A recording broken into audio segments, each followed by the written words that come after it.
Hello, everybody. Welcome to this Sunday's Alien Addict. In a few moments, going to bring Dave on. Ollie will be with us. He is currently escaping a field or something like that. I'm not sure. I'm sure he's going to tell us what's going on. I think we're going to talk tonight a little bit about the paranormal investigation thing we went on. We were in the States. I know it's took fucking forever getting it to you. We've had it for ages. We plan to put it out on a Halloween night, and we were even late on that by 24 hours. So yeah, we're going to chat about that tonight. It was really good fun. No, there was some weird stuff, and as someone that's never really been like a ghost guy, quite enjoyed it. Ollie is out of the field and on the way. And before I bring Dave up, remember this show is not only in video form. Here you can also find like selected highlights that we're going to start doing rather than upload like 6 or 7 hours of podcasts. We're going to pick the best and put one episode a week on the podcast out. You can find that, come to Alien Addict on all the podcast apps. If you want to support the podcast, obviously there's the Patreon you can do that on. We also have the Rock Fin that you can go and do. All the links are down the bottom. But remember, if you want more content from us, or you only watch half a show, the podcast is there as well. David, how you doing, my man? Good, man. What's shaking? Not a lot. I'm just here, just happy. Everything's good. Good. I've had a good weekend. Nothing's been like insane. I've sorted out my like little podcast studio room, so it feels quite nice now. I've got 3 monitors. The monitor I'm looking you at, like before I sorted this out this afternoon, you've no idea how bad the picture quality was on this monitor. Like it was just black. Everything was black, and I was like, now and again I look at eyes. I'm looking at people that look like people now. I look like a person even. So that's quite nice. The video of our paranormal, the first part, I should say, because there is more content to come out from the paranormal investigation we did. Came out. What did you think? Did you watch it? I did. Yeah. Did you enjoy it? It's an interesting teaser. Mm-hmm. It's an interesting teaser. And I get it. There's so much footage. Yeah. Hours. Yeah.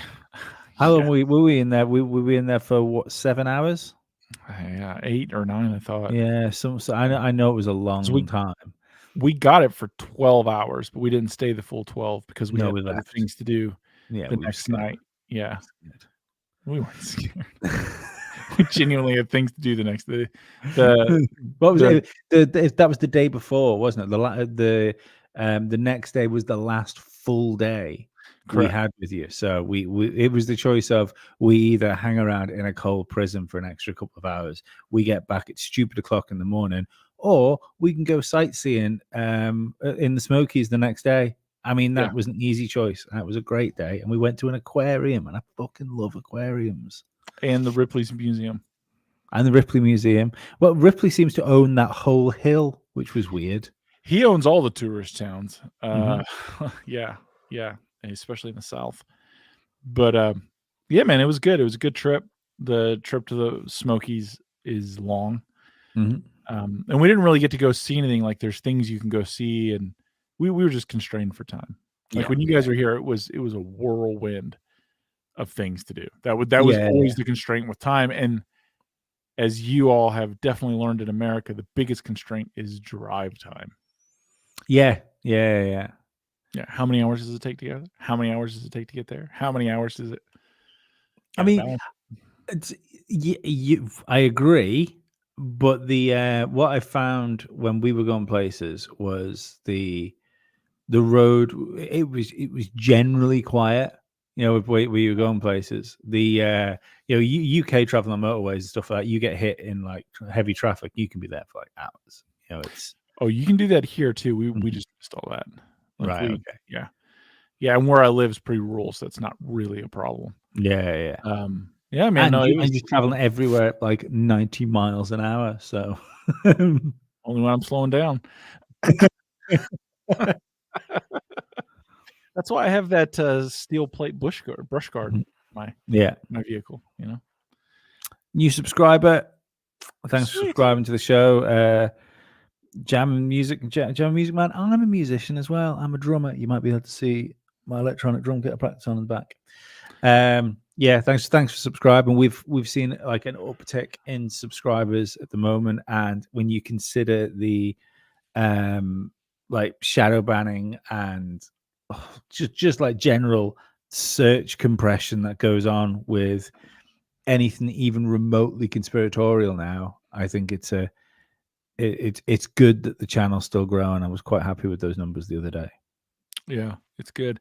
I was thinking if you guys came out next time and we wanted to do a whole paranormal whirlwind, I can think of like 5 places we could go and hit them all. Like, they're big places. They've all been on TV, and I know the people who own them all. So, yeah. Yeah, no, that'd be cool. That hospital looks like a cool one. So the guy who owns that hospital owns another hospital. Look at Dean Payne. No pain from Dean. Straight in with the 499 super chat. Thank you, my friend. Thank you, Dean. You have helped us immensely. Remember, if you're going to super chat something, you might as well ask a question rather than just give us a thumbs up. A thumbs up is nice, but you might Anything as you well want. say something as well. Anything you want. Favorite sexual position? How long is it? Yeah. Whatever. I mean, for the right price, there's pictures are available.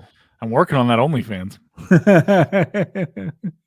But no, so there's a couple really good. Like we could do Brushy Mountain State Prison. There's 2 hospitals we could do. There's bed and breakfast that's notoriously haunted in Red Bowling Springs. And if we wanted to, we could do the Scott County again if we wanted to. So I mean, that's a chunk. Like just line one of those up each night. Just saying. I'll take it. I mean, I think we probably could. In hindsight, we could have extended. If we'd have extended by like 4 days, maybe. Yeah, it probably it wouldn't have made much difference, like to work times and stuff like that, with us coming back home. But what it would have done is it would have given us some of like a free day in between things, because that would have been nice. Like an off day here and there would have been good. But yeah, no, I look forward to it. I mean, we were speaking to Ollie about trying to sort something out. Obviously, we will be at the behest of your kindness for giving us accommodation. And as long as it's summertime, that's not a problem. You know. Yeah. That's about it. You guys were here at the perfect time. Like summer really hit here late. Like the humidity and heat and the things that really kick off. Like here, it was beautiful for the longest time. Like even during my birthday, everyone was like, "Man, this is really nice. Like this is not what we're accustomed to." And as soon as you guys left, the humidity crashed upon us, and we're like, "Oh yeah, this is summer in the South." That's right. Yeah, but humidity's a fucker. Yeah, no, man, we could do that. There's a lot of things we could do. It'd be interesting. It'd be interesting. I want to come out there. I think it'd be more fun for me.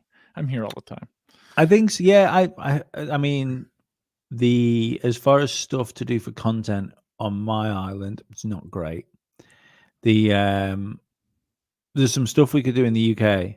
Like I've always fancied a Rendlesham trip, for instance. I think that'd be quite interesting. There's also like it was pointed out to me the other day. I'd like to go to Stonehenge and eat fungus. Yeah, but you can't even go anywhere near Stonehenge anymore. Are you serious? Yeah, it's like it's all cordoned off and stuff. You can't walk around it. But there's got to be other stone circles, not just Stonehenge, or like smaller ones that are more accessible, right? Yeah, probably. Yeah. That'd be more fun. There's a haunted house. There's a house that I'm sure you can rent the house for it's only like £70 a night. You can rent to stay in. Dude, my neighbor's house is haunted. We just go over there for nothing. But I don't know. Like, do you know what I found was the interesting thing there? I don't know. Can we say or flirt with the explain to people that we had to sign a thing when we were in about not saying a particular word? Well, I'll do that. So all these places you go to that are basically paranormal tourism, and I've been to all of them, at least around me. If you're going to film, they require you to sign a document that says they get to view all your footage. That's in case it goes, crazy beforehand. They have first right of refusal, and you're not allowed to use the demon word at all in regards to anything. Not allowed. They'll sue you. They'll, that's pretty standard practice at all those kinds of places. But isn't that weird? Except for Bobby Mackey's in Kentucky. Yeah. But isn't that really strange? A little bit. Well, it's not. It's a marketing thing. Like so you got to understand, most of the people that like schedule things there, like what they don't want are YouTube people putting out viral clips. They don't care. Like they didn't care that we filmed. The women who own the place, they're very cool. She was really nice, the lady that was there with. She was super sweet. She's great. My buddy who owns the hospitals knows her, and just he raves about her. And so it's, as it was explained to me, it's a marketing thing because the biggest chunk of their money is made from TLC, Travel Channel, History Channel, and you'll see those people throughout the D word, but they don't want anyone else doing it, and that's so that no one's competing with bigger interests, and so they can make it more family or friendly, accessible. There's different angles to the layers of marketing, and the demon thing puts people off. Not only that, there's so many churches and people with their religious beliefs around here. When that starts getting thrown how many off, churches there were around you. Unbelievable. Amazed. Oh yeah, in my neighborhood alone. Yeah. You hear the bells all the time, every hour. Yeah, it's like every hour. 2 churches for every 3 houses. Yes. Yeah. So that was the joke. The county I grew up in, I spent a lot of time in that county when I was a teenager, and I think there was 305 churches or 403 churches, something like that. I can't remember exactly, but like the population of the town was 2,000. Yeah. The county's 3,000. Like it's a lot of churches, people. Yeah. Yeah. Did they like compete, like put special offers out? Well, sometimes they run price discounts. Hot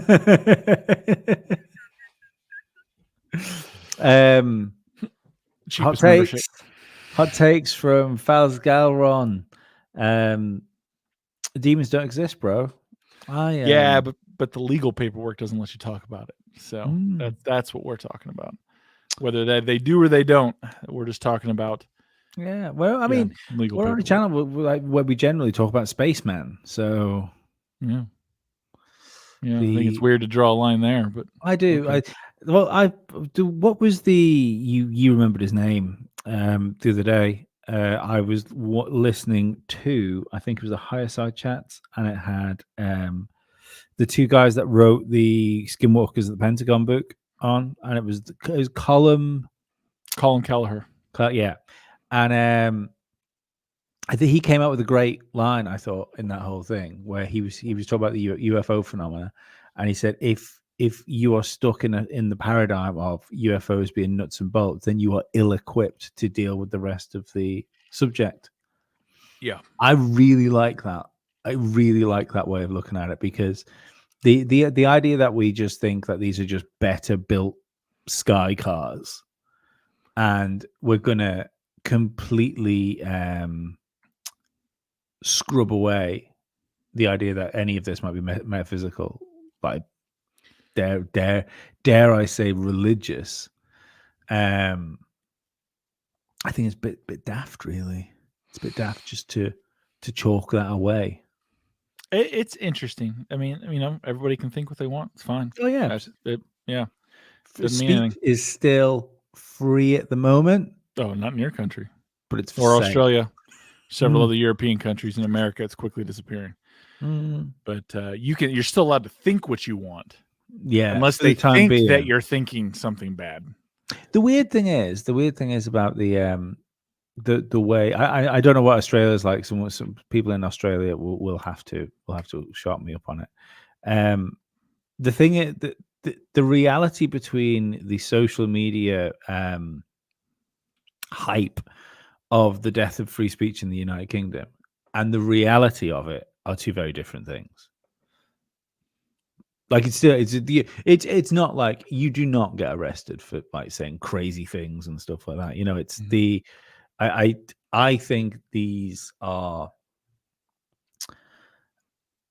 very isolated incidents. I think there's probably like you know when you see these like police turning up to someone's house and it's uh they are complaining because they've said something. I'm getting arrested because I've said something. I always wondered to myself, did you like burn some people's houses down a minute ago before this happened? You know what happened half an hour on the lead up to this arrest?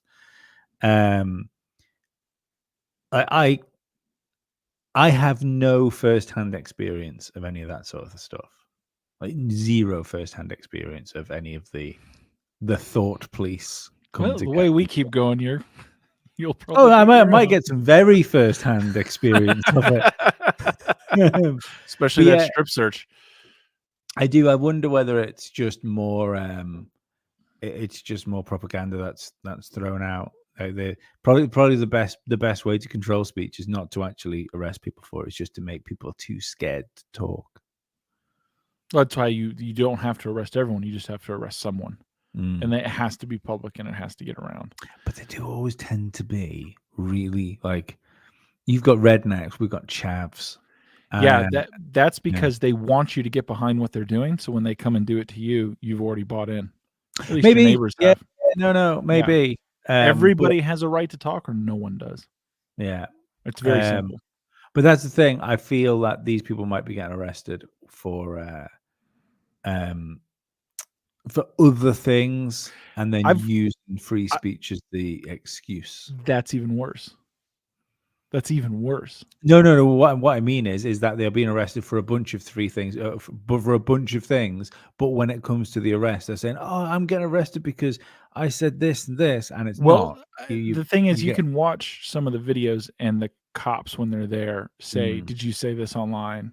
Did you, that's specifically what they're there about." The mhm. fact that a law enforcement is dispatched because you're It not is making crazy. threats, It is you're crazy. putting out an opinion. Yeah. Yeah. But like I say, I have no evidence that that's really happening. Oh no, there's absolutely videos of that. Absolutely Oh, videos of no, that no, there's on X videos of it, but everywhere. there's videos of all Yeah. sorts of things. Correct. But I'm gonna lean towards those being real. We'll see. Yeah. I hope not. I just don't think I don't think the fall of like liberal democracy is as imminent as Twitter would try and make it seem sometimes, but I don't think it ever existed.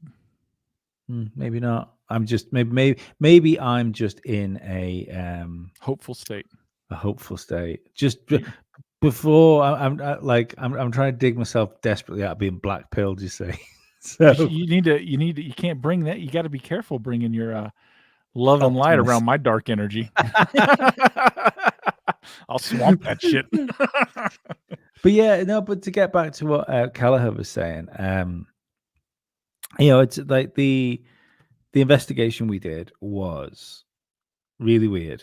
Like I went in. I'm not saying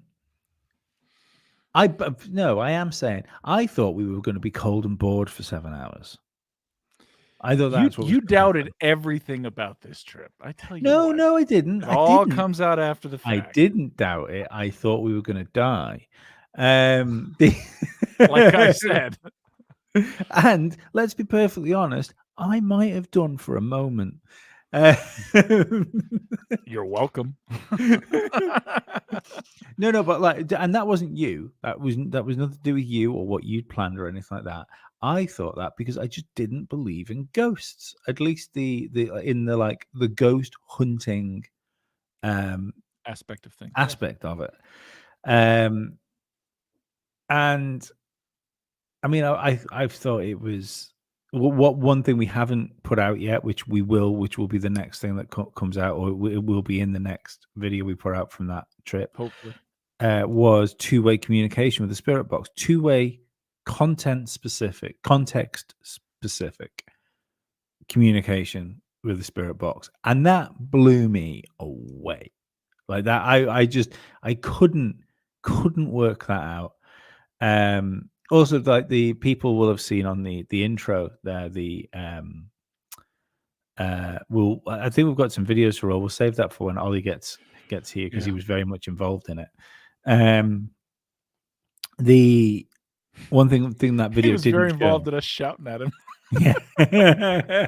While he was live. I felt kind of bad about that. But, Ollie, you fucking knob, get out of here. Get out of here, Ollie. Ollie, you're dumb. Move. Stop that. Poor Ollie. It was weird. That was weird, though. The fact that it really did shift after we did the live. It did. Just the energy disappeared out of the place. I don't understand. Like it was very strange. Also the EVP that was picked up on the live, where the word snakes was said, like from that was a nowhere. good catch by somebody too. Yeah, that was I crazy. think it might be Moody. That might be Moody that was caught that. Moody? I He's think so. I'm not sure. Somewhere, right? If you're in the chat, if you're in the chat and you're the one that caught it, I don't think he's in the chat. Oh my god! What? Is he dead? Probably. Sometimes he's. Oh no! He's there. No, he's there. Oh, that's good. Whew. I was just going to stop the show and we're going to go searching. Yeah, so we need to call somebody. Mrs. Moody. Mrs. Mongol. Mongy to her friends. She's a big hit at the tennis club. Everybody loves Mung Mung. Yeah, she's a ray of light. She'll pick you up when you're feeling downs. She'll give you a great big hug. Oh, get me back in. Get me back in. That's what she said. That's what she said. Yeah, like what it didn't show in the video was there was a mannequin. You saw the mannequin that was in one of the guards' uniforms. And one of the first things we did, I can't remember whether we recorded it or not, we turned the Kinect camera on the mannequin, because I said I want to see how easy it is to fool this thing into creating a person. And if anything's going to create a person, it's going to be a mannequin, isn't it? And the Kinect wouldn't make a wireframe person out of a mannequin. So take that for what you will. The thing that was on the bed was very strange, because that, if you actually look at that, I hadn't noticed it before. I'm sure we'll pull that up a little bit later on as well. That almost looked like it had different joints. There was like an extra joint in the hands, and it was really, really something. Yeah, the Kinect gets a lot of hate. I think it's easy to hate on it. What's Moody say? Sorry, I was away after David. Here he is. He's the lad. Oh, we always do that, don't we? I can't hear you. It's because you haven't got your headphones on, you fucking tard. God almighty. This is his show. He's not got his headphones on. This is his show. I was listening to you on my phone before, so it kind of knocked me for 6. Yeah, I can hear you.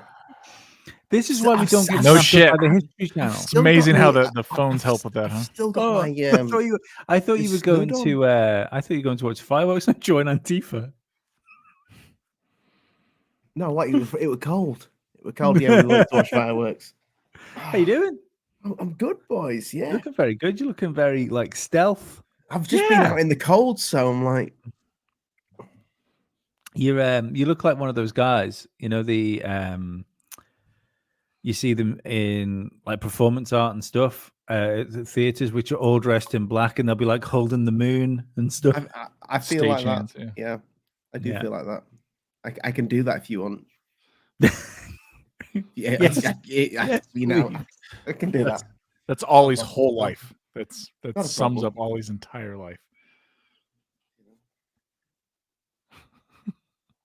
Wow, look at that. Oh yeah, just posted a Good comment lip up. action. I never believed in the paranormal until I lost my mum and dad. Long story, short whispers of my name ringing in my ear, my cat chasing orbs, TV falling off stand, etc. Yeah, there you go. I can't believe, I mean, like, it must have been a tricky time for you with your mum and dad passing. But I'd just like to know why your mum and dad decided to start trying to break your telly. I think the cat did that. All right, okay. Yeah. And that explains everything because that's a cat. Yeah. Not a cat person. I'm a dog person. Oh. Although cats love me. Hmm? I think they can tell who doesn't like them, and then they just go to that person. Do you like cats though, Dave? No. Not at all. What do you think? I have a Doberman outside. Yeah, you probably couldn't get a cat. You just tried to buy a cat and you're really hard of seeing. Yeah, right. Yeah. Anyway. Yeah, we were just talking then about the investigation. I've been listening to it in the car. How did you feel about it? So, like you just said, Lee, going into it, I was like, "This is gonna be nothing." I didn't think we would get. I thought it would be a bit of fun, and we would be a little bit. I thought I would get a little bit freaked out. I thought that you and Dave might play a trick on me. You didn't, which was nice. What do you think we have hostility towards you for? I just felt like there was some sort of there was going to be some sort of big scare where I got locked in a cell or something. I don't know. But coming out of it, I had my mind blown a little bit. Not just because of like the what's the sound thing called? EVP, which I'll be honest with you, I didn't believe in EVP before that. I thought it was a load of shit. Until that. When it came up with proper responses was just weird. Yeah, do spirit boxes count as EVPs?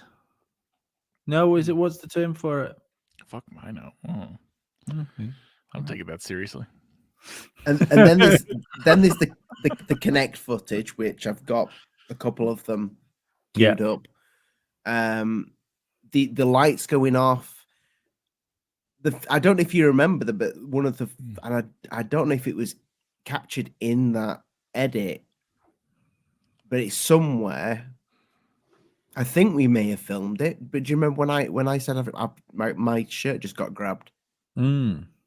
Yeah, I did. I felt something pull me, and it was when we went into the ladies' rooms. As soon as we entered there, I said, "Guys, someone's just pulled my shirt," because I thought it was only you two, but you were both way down. Well, and that room, it's always us. that room that we did the where we saw the. I don't know. I'll be honest with you. When we saw the Connect, which was amusing when it was above me, crawling above my head. I'm like, could that be because there's a lot of equipment messing that there's a lot of stuff in that room, a lot of noise. Then I saw the Connect in action going through, and it never picks anything up ever. Unless it's an actual human. Well, that's why I was saying just before you came on that I don't know if we recorded it or not, but one of the first things I suggested when we were in there was to try and turn it on the mannequin and to see if the mannequin would fake a person, if you remember that, and that didn't fake a person, so that gave me some faith in it like immediately. The other one we don't think about was like for people that don't obviously that don't know what the setup is in there. I mean, I've never been in a prison like that. I've never been in a prison actually, but Look you. but the walk between the cells and the and the second part of the containing cage wall is quite narrow. I am a big chunk of man, and I don't think I explained myself well enough when we were there, but I went down for like one last sort of sweepy round walk through, and I went down the row of it was the cells like that were furthest to the right. The top floor cells all the way back on the right. Yeah. Yeah. And I walked down there, walked back out, and heard a noise.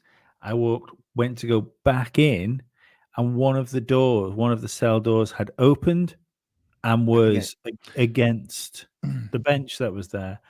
Now, I can't have done that because it would have meant I had to I would have had to close that to walk past it to get through. So I would have had those cell doors didn't move easy either. No, they didn't.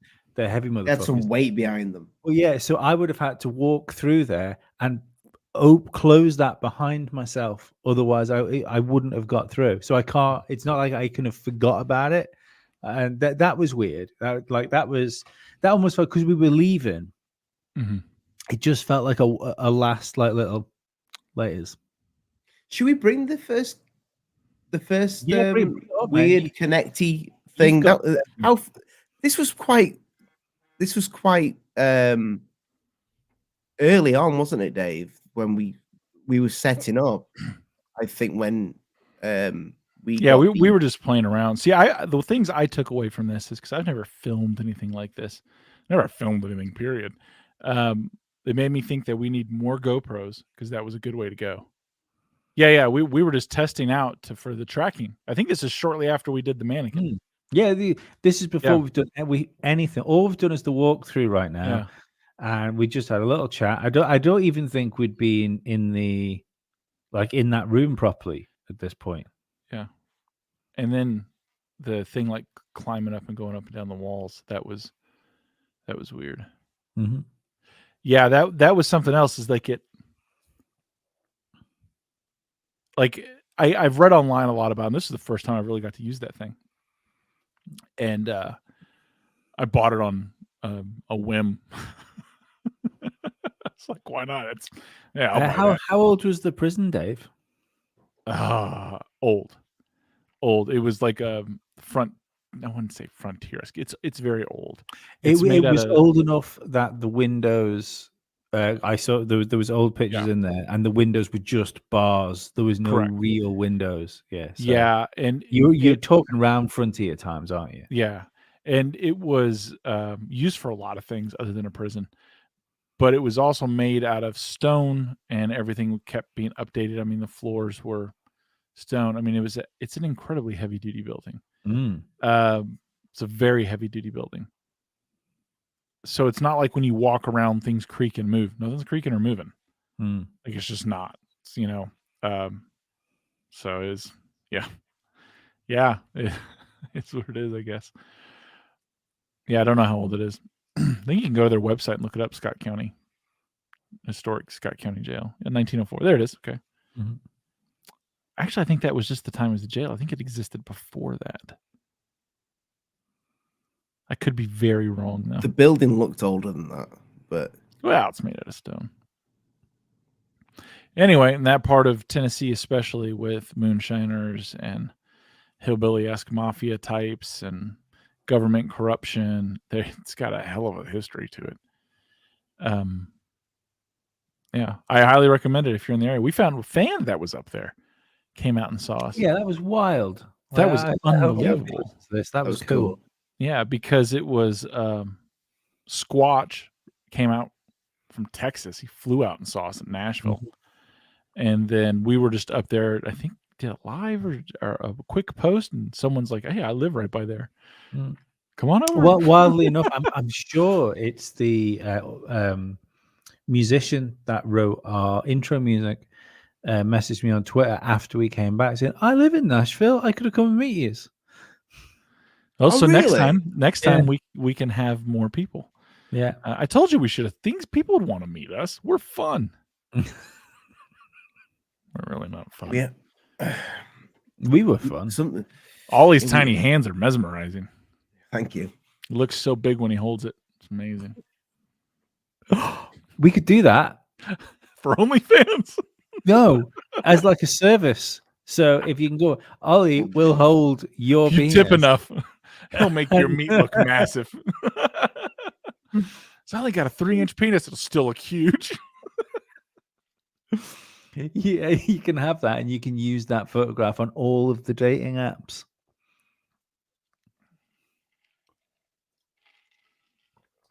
Oh, yeah.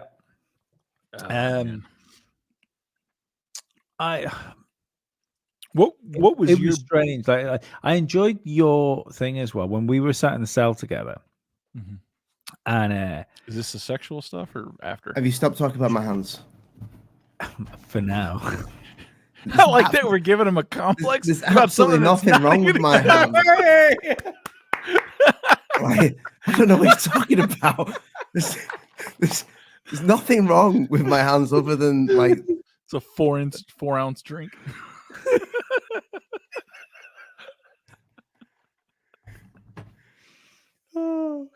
I just think it's lovely how your tiny hands have become such a big part of the show. I know. I can get used to this. What is that what it's like to have a normal hand? Human-sized hand. Great. Yeah, when we were sat in the cell with I was sat in the cell with Dave, and essentially you were doing everything possible to not break the letter we signed with them saying we wouldn't use the D word. Yeah. And like that, but that's when it changed. Like when you were like saying, "Look, come on, we know you're not a prisoner. What are you? What are you doing here? Why do you want it?" And that's when it started communicating with us. And that was pretty fucking crazy. That's when everything changed. Yeah, because you left me at that point, and I had all those little cat balls around me, and those cat balls started flashing in front of me. And I thought, oh, I mean, that made me feel like genuinely made me feel a bit that uneasy because I thought, just let you know, the only thing keeping you safe just left this room, motherfucker. It's party time. You're about to get shivved by a ghost. Isn't it weird though that they are so serious on not using the word demon?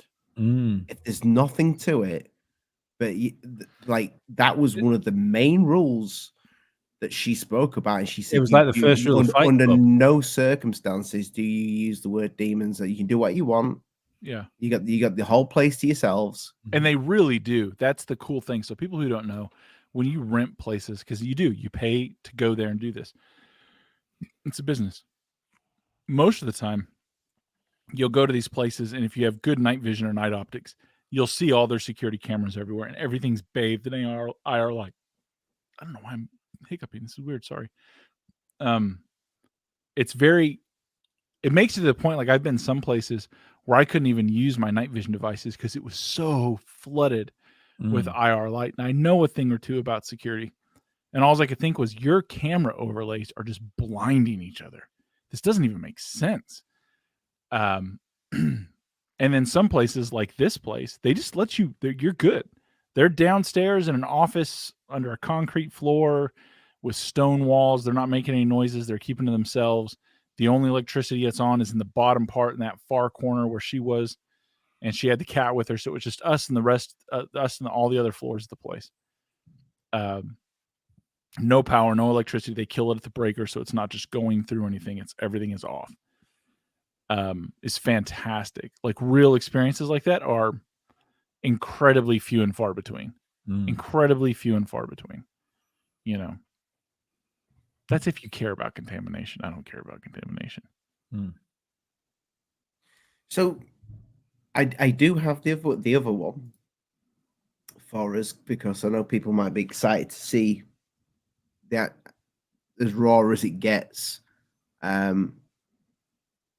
This is probably one of the things, I don't know about you, Lee and Dave, that I don't know if it's one of the things that freaked me out the most, but it was just there was no way that Kinect could have done that on that smooth piece of surface. And when I was putting this together, I wish I'd have slowed this down, because at the when we first notice it, I think that thing looks like it's sat upright. That stick man looks like it's sat upright on the bed with its feet over the edge. And you can just see it at the beginning, then it starts to kind of lay down.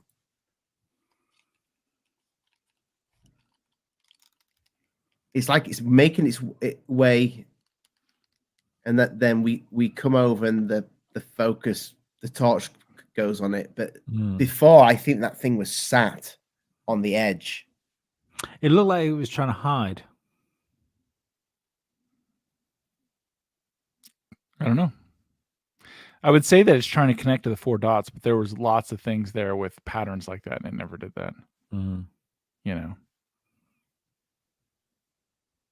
Have you asked Max about this, Dave? As in, like, how sensitive is it possible for these things just to pick up rubbish? So that's the crazy thing is, so I sent the Kinects to Max and someone he's working with, because we're working on trying to come up with our own paranormal detection device, right? And that's still ongoing. This, the nature of their work and other crazy things they got going on, and I get it. They have to do things to pay bills. But we were like, hey, let's take a really good look at the Kinects. Could we order parts and build our own? Could we do whatever? And after giving it to his people, they're like, no, the most viable and affordable thing to do is just do like I did, is, buy an older one, get the software. I mean, I didn't do all these individual steps. I bought it from someone else who did it. But that makes the most sense, because the components in the Kinects are very complex, very sensitive. It's an advanced system. It's an advanced software. The fact that they opened it up, correct. The fact that they opened it up to be able to be developed is very interesting all in itself. Am I right by saying doctors use these now? Kinects? I have no idea. Don't think so. I think there's a new version of it. There is a new version of the. You're thinking of HoloLens. No, but there is a new Kinect, because when I was looking into this. Sorry, you're right. There's a professional version. Sorry, yes, you're right. Yeah, sorry, yeah. I apologize. Yeah, and doctors use it because, it's the mapping is ridiculously good. Like it will only. I can remember. What they did was, if you remember, do you remember when Kinect was first unveiled? And I got one. No, when it was first unveiled at E3, and you had that weird thing with, like the Peter Molyneux. Yeah. Unveiled that thing where you could talk to the kid, and like you drew something on the paper, hold the paper up to the Kinect, and the kid could take the paper off you. And then everyone was going to be like, everyone were like, "Yo, Peter, great game and all. Why do grown-ups want a pet kid?" And he was like, and they canned it. But the Kinect that was used for the demo was like crazy in comparison to what shipped as a consumer thing. Like that had its own processor in it and everything. And I think what's happened with the Pro model they've done now is they've since released what would have been the original target tech specs of Kinect. I think so. But anyways, yeah, I turned it over to them, and both of them agreed that like this is the best route forward, unless we're willing to sink a lot of money into developing something else. I mean, there's lots of interesting things you can get your hand on. There's these cameras that I don't know, I'm not smart enough to explain it, but the way they measure photons and photon emergence, they're pretty expensive. so I haven't bought one of those just for giggles yet. I might. There's a lot of things out there that are pretty interesting, and this is just one of them. At the end of the day, though, I'm a big believer in humans are the best thing, especially when you can get someone emotionally worked and charged up and you stick them in a room that they're slightly afraid, especially at a place like that, and then you use them as a battery to get the results or information that you want, or maybe get a little, attachment or possession, whatever. Whatever you crazy kids want to get up to in the evening, Yeah, because you asked me and Lee to go up for half an hour on his own, and just we're not filming or anything like that. Yeah, I didn't do that, but you guys did. Did you feel anything or see anything when you were doing that on your own? I can't remember if you. I mean, I'm scared of the dark anyway, so like I was uncomfortable. I didn't know that. You never told us. Well, because everyone's kind of scared of the dark, aren't Yeah, they? I am. Yeah, a little bit. Yeah. The naturally built in. Well, yeah. Why? What? I mean, in complete darkness is like the most vulnerable you can possibly be. So anyone that isn't scared of being like the most vulnerable you could possibly be probably isn't paying attention to themselves. Oh, fuck, right now, fucking loud. That was incredible. Jesus Christ. We're doing ghosts? You warn me when you do that. And for everyone watching, this is what Ollie's actually like on a ghost hunt. That is unbelievably accurate. The wife has come in for something, just literally all of a sudden she's right there. This is what Ollie's like. That's what Ollie's like. Sorry and about to be that. honest, Lee and I aren't much different. Scared the shit out of me. She does at the best of times. Camera goes black and Ollie's gone. Dragged off the side.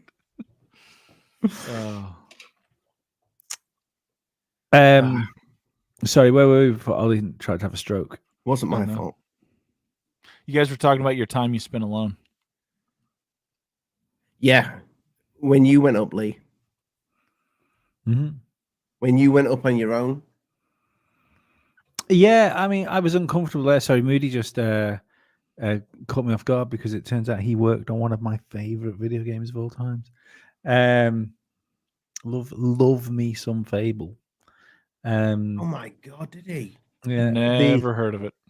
Oh, I love Fable. Tell me, guys, we had different childhoods. Yeah, we had childhood. I didn't have one. Were you guys not learning how to make thermite as a child? Rarely. Not everybody did that. I mean, that was an exceptionally fucking weird, messy play we had, but you never know. Yeah, it was. Yeah, I felt uncomfortable walking around that place on my own. I felt. But saying that though, I have definitely been to I've definitely been to places in the daytime I felt more uncomfortable. We've all found those places. There's just been. Just don't want to be here. Don't know why, but like there is. I know I've mentioned on this podcast before. My old rehearsal room where my band used to practice. It was a big soundproofed room. That was fine. That was pitch black when you turn the lights off in there because there was no windows or anything like that. But outside, you went into like a perfectly nice, purpose-built like toilet facility and kitchen, and the long corridor between where the toilets were and the kitchen. I never wanted to be in that corridor. I'd walk down fine, I'd have a piss, and I walked back quicker every time.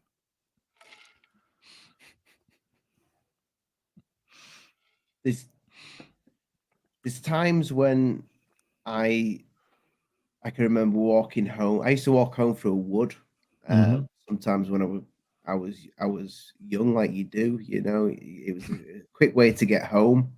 And I can remember once walking through it, and normally I'd walk through with a couple of mates, and I just walked through on my own.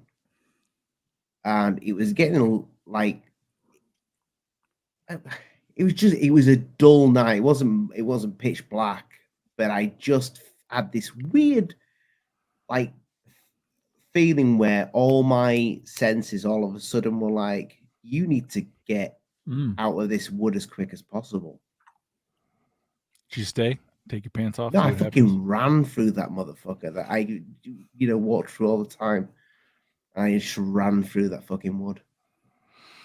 I shitting myself. I just felt like there was something there. Like it was like a danger fucking. I've had that a few times. I've had places that I didn't want to go into, that I was like, I'm not welcome here. I should leave, and I do. I'm like, let's hang out and figure out why. Nah, go with those churches, Dave. Yeah, well, that's where all the burns. One was outside a church. Am I right, Dave? In Austria, was that near a church? No, that wasn't. That was near a church. That was different.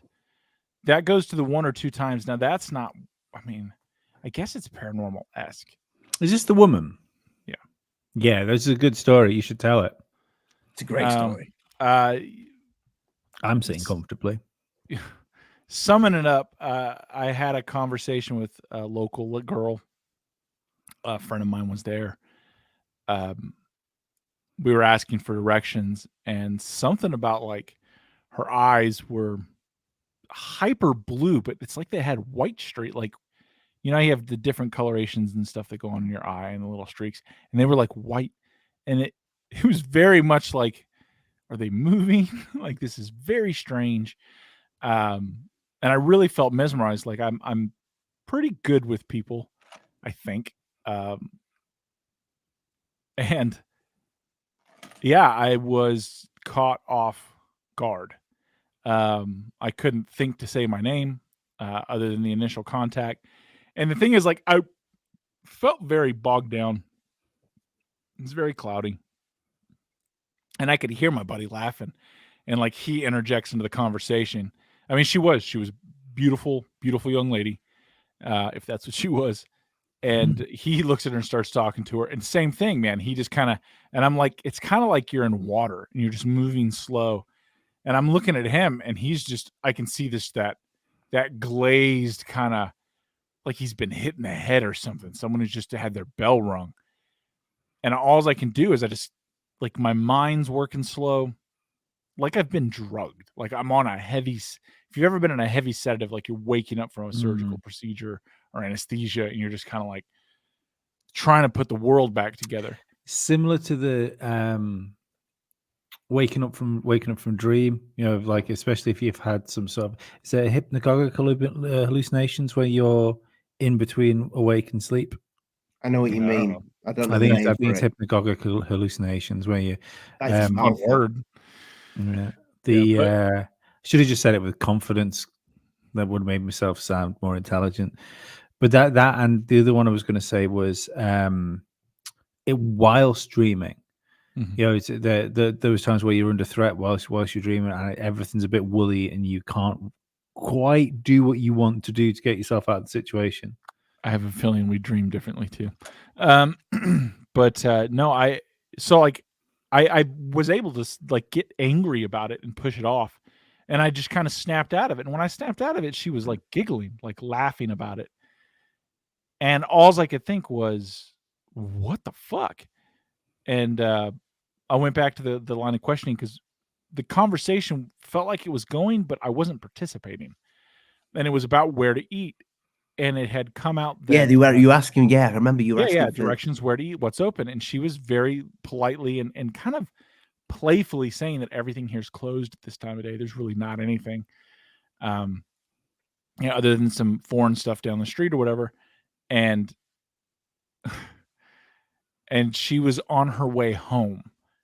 And my buddy, he's like, well, and kind of in a laughing, playful way, he was like, so, could we go to your house and eat or whatever? And she starts laughing, and I reach over and grab him. And that's kind of when I'm coming out of it. And I was like, hey, thanks for your time. And I pull off to the side, and it was very like, it was very much like coming out of anesthesia, like pulling back to myself, which is very strange. And she was walking, and there was this huge, big Catholic church, which are everywhere in Austria. And she like turned the gates and went on inside. I mean, and we went and turned, and he was kind of snapping out of it, and you could tell I could tell he was feeling a little weird. I was feeling a little weird. And this kind of changed the nature of our trip too from here on out. This was weird. Like, as I've looked back on it over the years, I was like, this changed something in our dynamic. But we haven't talked since then. We spent 2 weeks on. I find it interesting that the conversation ended up being him saying, "You're looking for somewhere to eat," and him saying, "Oh, can we just come back to yours?" When you hear the stories like fairies and like inviting people, to come to fairyland, and that went through my mind as well. Yeah. If you eat there, you have to stay there. Type thing. Yeah. And was that out of character for him? Yes. It's extremely out of character for him. Anyway, we pulled it together. We made it down the hill, and we were at that point. It was like fight or flight panic. It was a very. He wasn't handling it great, and I was trying to figure out what the hell was going on. And we made it back to his car, and he's checking his phone, and his wife had been calling him, and apparently we lost a couple hours. So yeah, could have just gotten lost track of time. That's possible. I've thought about that. It's very possible. Could have just been tired and hungry because we'd kind of been out partying for the weeks before. You strike me as someone that's pretty good at landmark finding when you get to places. Yeah, I don't get lost like that. But I was lost as shit. All I know is we parked downhill, and somehow, even as we were standing there, I was like, did we go further up the fucking mountain? Because as we're going back down, I was like, I do not remember hiking this far up this damn thing. But I know we were hiking, because the village was in those little Austrian towns that seem to go up the mountain. Yeah. And we were just going that way. We got back to the car, and it felt very much like an adrenaline dump. Like after you've come back from something and you've been riled, and you just kind of, man, I'm tired. And so we went, and he was a little short and snippy. I was a little short and snippy. And so we just got something to eat and crashed in the car, woke up the next day. But the trip had definitely turned at that point. We never talked about it again. Well, that's not true. I brought it up, and he's like, yeah, I remember getting directions from her. I was like, do you remember anything weird? And he's like, nope, I don't remember anything weird. And I was like, all right, man. Well, I'll holler at you again. And that was like, never heard from him again. And that's okay. Yeah, it was weird. The other weird time was on the beach in Florida. Yeah, but again, that wasn't like something I walked into. There were people, right? People, and my fight or flight was fully triggered. You called me the next day. Oh yeah, dude. My wife, you never guess what happened to me. My wife was like, "What is wrong with you?" I was like, "I don't know that we're staying here." I don't know that we're staying here. And she's like, and I told her what had happened, and she's like, "So what? A woman and her kid are out playing in the ocean." She's like, "That's fine." I was like, 1, it's night. 2, you know what those waves are like. You know what this ocean is like. A storm is blowing in. They would take me off my feet. It's like I couldn't make it back in. And that's what kind of triggered her. She's like, "Are you serious?" And I was like, "I'm dead serious." Like, they're jumping in the waves like it was nothing. I was like, and they both looked at me. It was just, there's no way they could have seen me. I wasn't backlit by anything. Did they stop? Were they still playing and looking at you, or did they stop still and look at you? They stopped and looked at me. Like, she turned her head, and the kid turned his head, and I was like, what the fuck? It was very horror movie-esque. It's like all the telltale signs, like, you're going to get eaten. And I remember the conversation I had in my mind with myself. I was like, I was in a little bit better shape. And I was like, I'm armed. I'm fucking trained. I have night vision. I am fine. And a little voice in the back of my head and says, yeah. And that's what everyone who disappeared in the missing 411 books probably fucking said. And I was like, yep. And I ran full speed, man. Trying not to trip, and I moved. I even left my shoes there. I ran back barefoot because I had flip-flops on. I was like, I'm not going to keep these things on running. I just wanted to go watch the storm and the waves with the nods, because it's just eerie if you've never seen that. And Yeah. I locked all the doors, closed all the blinds, shut down exterior windows, loaded my rifle. It's like, all right, I'm on the couch tonight. You know, and I did. I stayed there. I stayed there till morning. Do you know what that reminds me of? I mean, well, it's not a woman and a child, but have you heard those stories of those black-eyed children when they turn up at your door, apparently? And apparently, if they turn up, it's weird, isn't it? Basically, you're buggered. Yeah, it's weird how these things go through like fads, isn't there? You know, there seemed to be like a real phase of the black-eyed kids thing in sort of the early 2000s, in the same way as there was a spat of like Men in Black stuff in the 90s. You could argue we're going through some sort of UFO thing at the minute. That's the new hotness. See, I tend to think all of this stuff is kind of connected, and it's the same energy presenting itself in different ways. I used to think that. Now the thing when I was in Europe with the girl, I've thought a lot about that. I don't know. It could have been a lot of things. It could have we just lost track of time. Yes, that's possible. A lot of things could have been. Just exhaustion could have hit us both right then. Totally fine. And maybe she thought we looked hilarious because we suddenly appeared drunk or wobbly. You know what I mean? Very possible. We're way up there. Not used to the altitude. Huh? Was she hot? Yes. Yeah. Stunningly so. Stunningly. Like she's someone that when I saw her from a distance, I was like, well, I'll ask her. And because he's like, you should ask her for directions. And he's like, I don't want to bother. And I was like, I'll go do it, coward. And she was obviously pretty. And then when I got there, it was just mesmerizing. Mesmerized. I was mesmerized. And that's initially what I chalked it up to, but I've never been like awestruck. And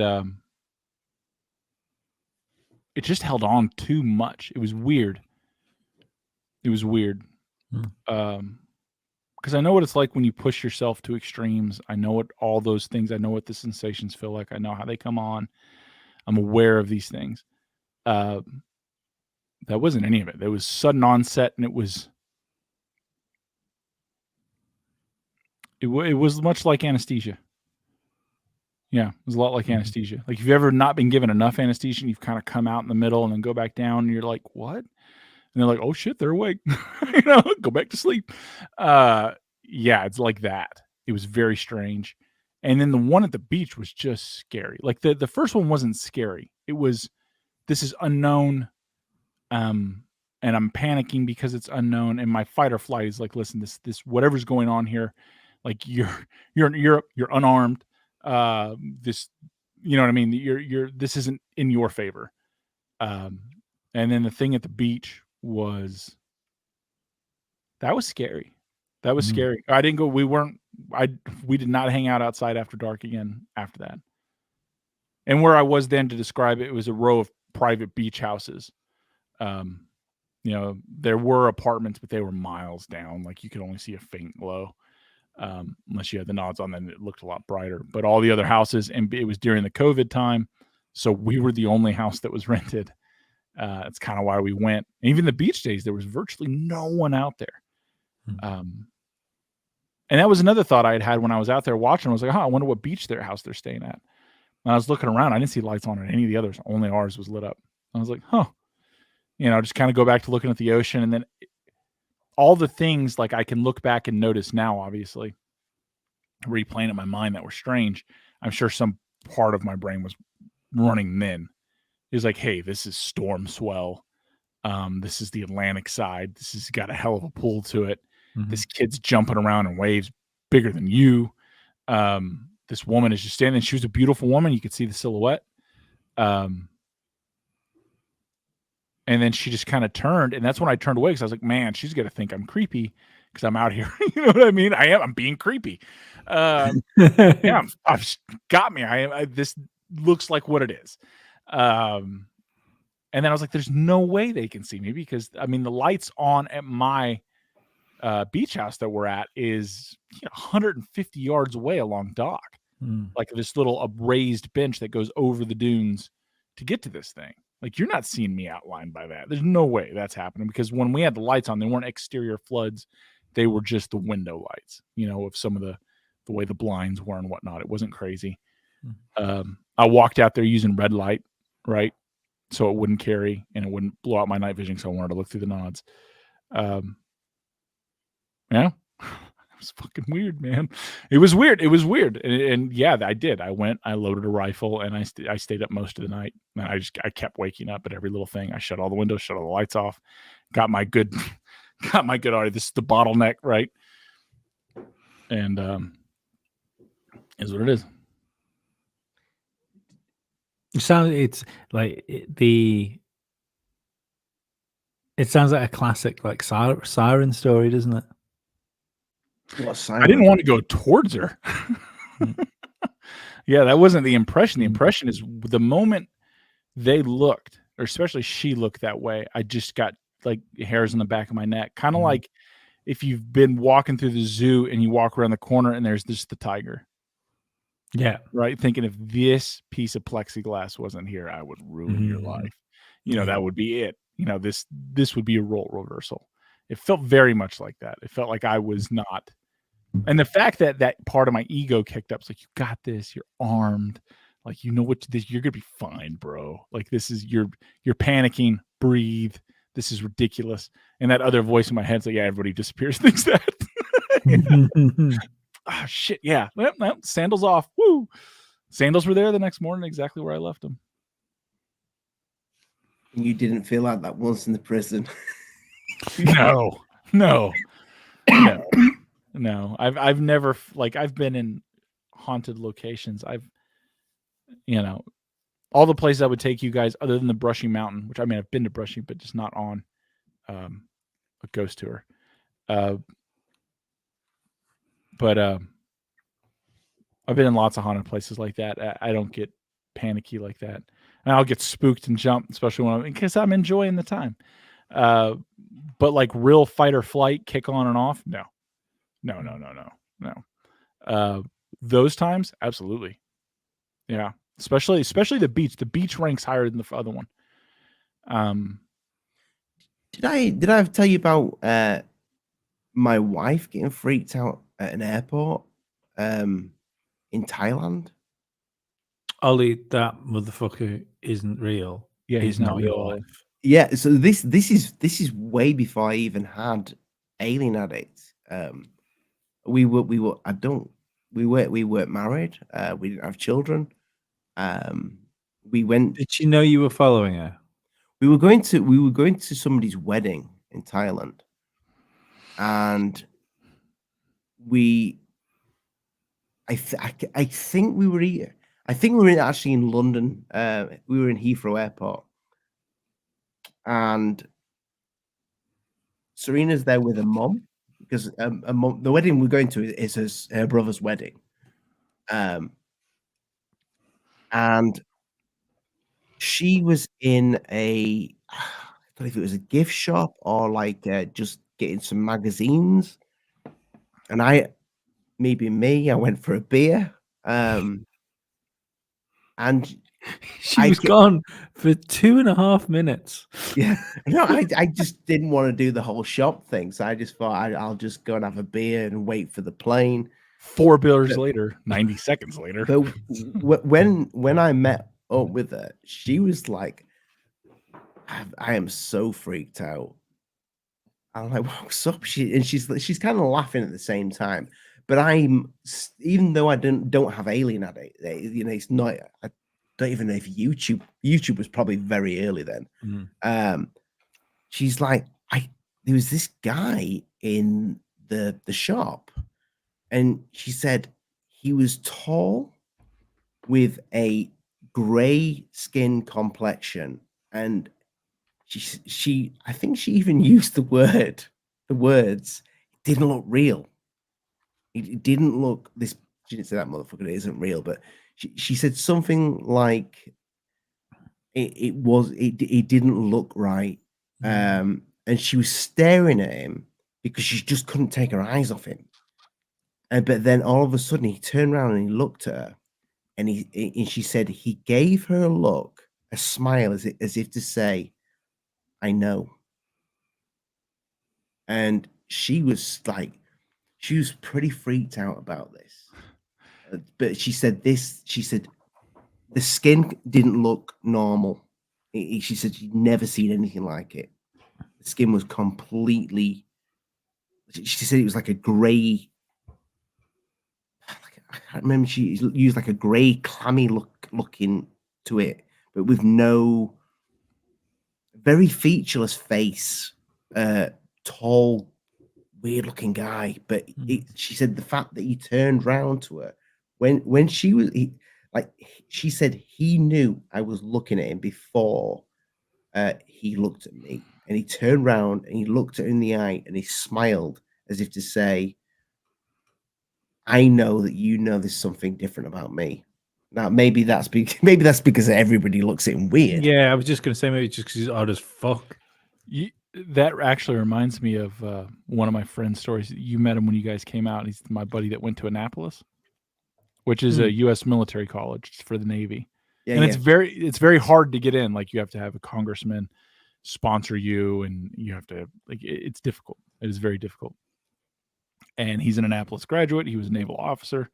I think he was a pilot, or he went to be a pilot. I don't know. I don't have all those details. I don't really care. We're just friends. Anyway, he had told me a crazy story shortly after he got out of the academy, and he was living near Annapolis, waiting to see where his orders were going to be and what and everything he was going to do. Or maybe he already had it and he was just waiting to leave. Doesn't matter. He started going to this bar. He did have a pilot helmet. That's the other friend. He was in the Marines. Right. Okay. He was a pilot in the Marines. Yeah. But I have interesting friends. But so my buddy, who we'll call Daniel. So Daniel, you started going to this bar frequently, and he, for whatever reason, he had some time to spend there. And he started, as any good Navy man would do, start drinking a lot. He had nothing else, so he's going every night. He's making friends. It's this little local bar. They got like wood carvings and engravings and art and stuff up on the wall. And it's kind of a little dive-esque bar. And he's like, I liked it. I liked the atmosphere and things that were going on. And he's like, I make friends with the bartender. I come out, they slap my drink down. I got my own little stool, all this kind of stuff. And so he's been going there, I guess, a month or two, some kind of weird paperwork holdup, and which happens all the time. But he started like one night talking to the bartender and the owner. He became friends with the owner. So the bartender's female, owner's male, and the owner, for whatever reason, liked him. Him and Daniel would chit chat.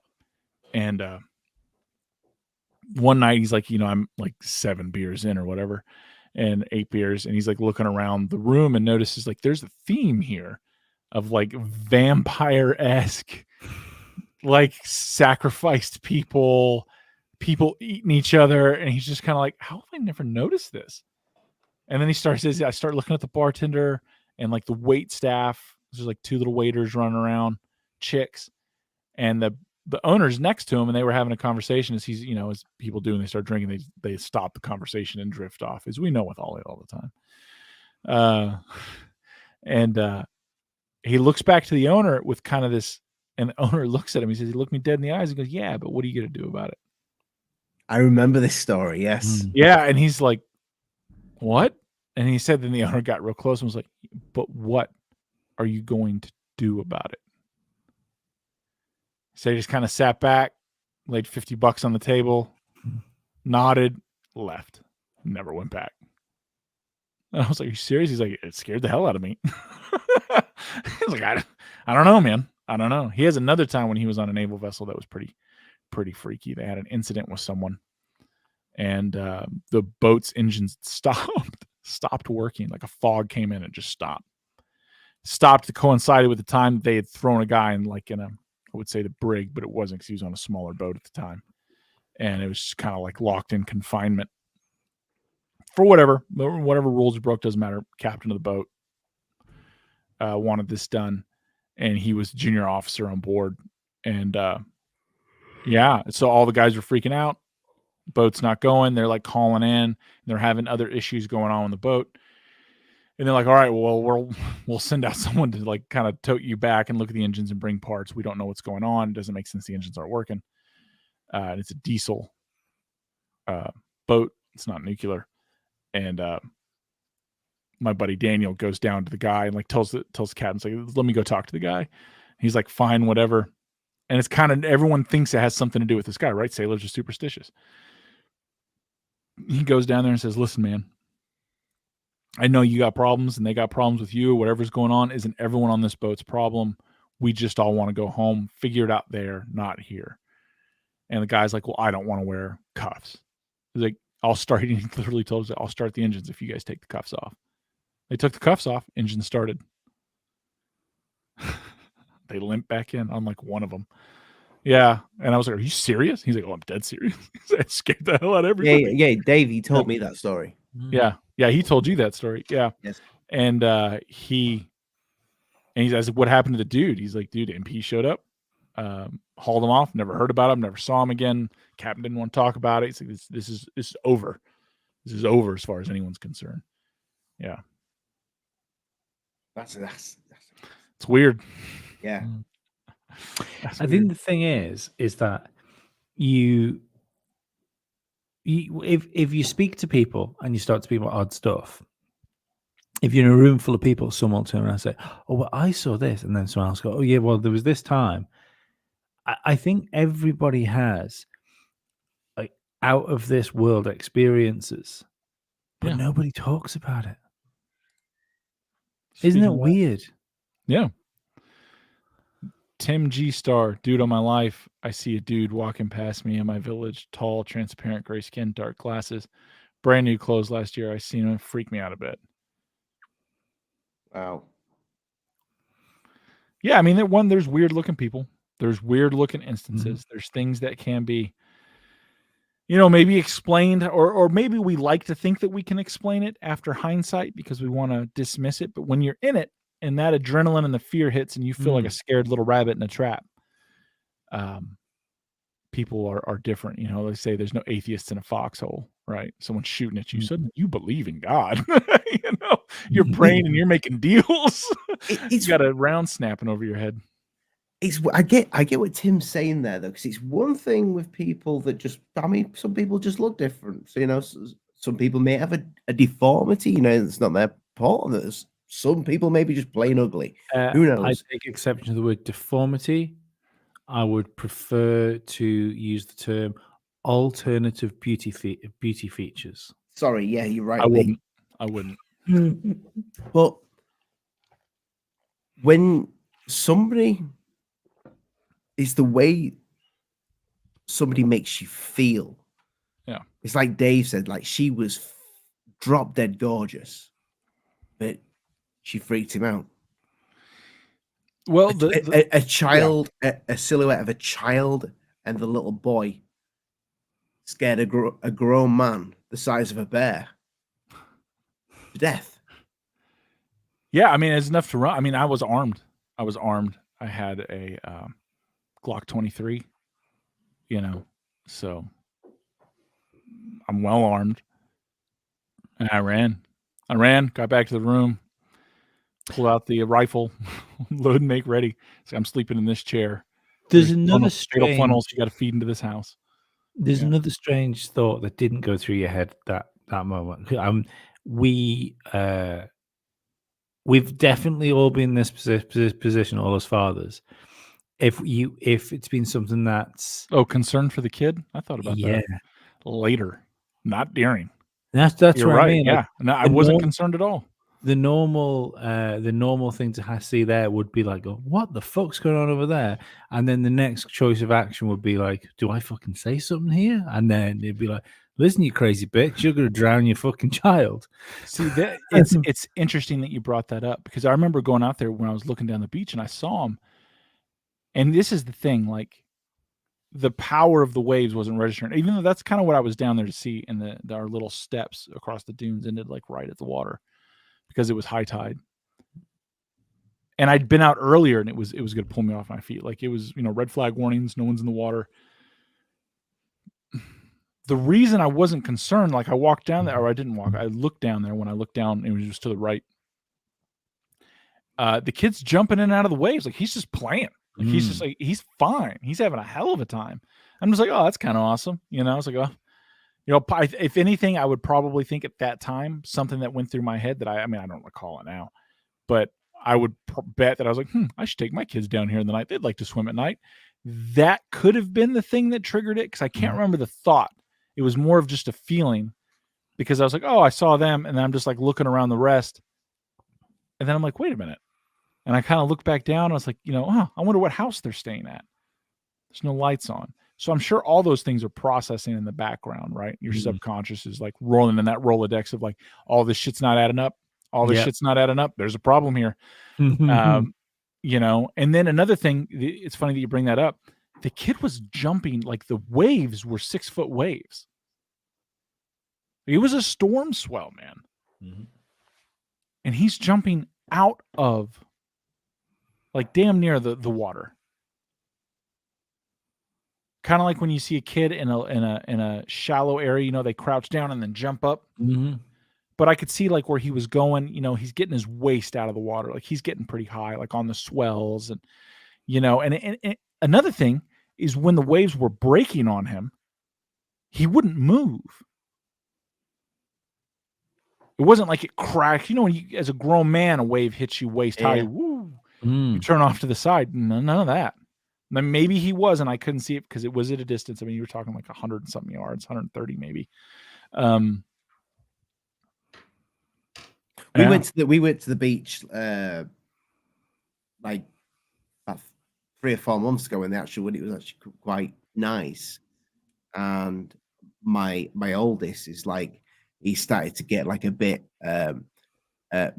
more balls to him, and he wants to go further and further in the water. Like, just be careful, buddy. And the waves, when they hit him, and then the wave isn't that bad, but he was falling over. And this place so we've been there before. This isn't the place we normally go vacation, like when I sent you guys photos, or when we're in our camper or whatever, and I get on here. We've been there before with my wife's family, and her father, who's a shorter dude, got caught in a bit of the ocean that he probably shouldn't have been, and I drug his ass back to shore. So it can be pretty serious on the Atlantic side, especially during what time of year you're there. They were just playing, like, he was just playing, and she's up on the, almost on the dune. It was just weird. It was just weird. And it, like, I remember the hackles on the back of my neck kind of popping up, and that sinking feeling, like, and that's kind of when she whipped that head, and I was just like, whoa. And then I kind of look away. I was like, oh, she's going to think some creepy guy's, perving on her. I was like, how could she see me? That doesn't make sense. Right. And, cause it was dark.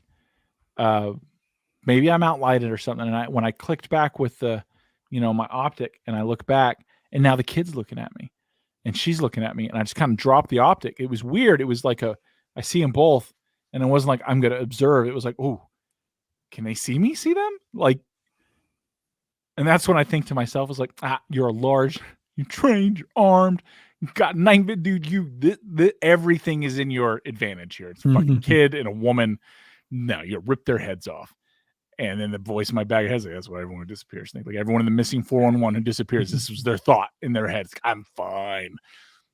Run. I was like, oh, and I'm running. I'm fucking all an ass. Not here, come there. Woo. It just makes you wonder, doesn't it? the amount of people that go missing, and obviously, like some of it will be misadventure, some of it will be people that just go missing for a few days, turn up again. Just makes you wonder how many people go missing in truly unexplainable circumstances. Yeah, man. I don't know. So those are just two. A lot of it can be explained away. Maybe it was just a woman and a kid, and maybe I was outlined better by some backlight I didn't recognize, right? Or maybe just that wind sense. But I mean, and the wind was, while it's coming in off the ocean, it was coming in on a bit of an angle. I just thought, well, maybe she could smell me. I was like, I don't think I smell that bad, but and I'm thinking, no, it's coming in off the ocean. That's not what's happening. Do you know? I don't know how they saw me. It reminds me of vampires, and I mean that like you know how a vampire, the story goes that you have to let them in order for them to come into your home. So I'm thinking, if this lady and the child were hostile, because why didn't you go over and say, hey, be careful of them waves, because that I got a bunch of kids. That would probably be us knowing you. That would be your normal response. Yes. Mm-hmm. Not to run away at full speed, lock doors, shut blinds, kill lights, and load and make ready. I'm thinking, what are these feed into? If she wanted to trap you, thank you, Lee, my lad. Welcome to the show. Welcome to the show. Appreciate Thanks for that. Oh, everybody hit the like button, please. Yeah, that does help a lot. Yeah. But the easiest way to have trapped you would have been for the kid to have lost his footing, and gone in, and she say, help. That would have been the easiest way to trap you. But it's almost like, if it was hostile, you've got to be the one to make that decision. There isn't. Look, we say a lot on this show on various subjects when it comes to like conspiracy or paranormal type stuff. There appears to be a level of acquiescence that has to happen, for you to be involved in it. Look, we've just had the perfect example of you have to give permission to let them come in. We didn't think we were going to be able to go to cinemas or bars anymore. But that's fine. To actually turn out, say no, nothing happens. When I look back on it, especially the beach thing, I don't think it was like a trap or anything like that. I think it was what it appeared to be. Someone just playing in the ocean at night who didn't care about the waves or the pool. Or someone or something. Sure. And someone or something standing watch over them. And they noticed me. It was weird. It was weird. I didn't go back out any more nights to try and figure it out. That was it. Like, it's all right. Sun's going down. Everybody inside. We got dinner. Do you know what intrigues me about that?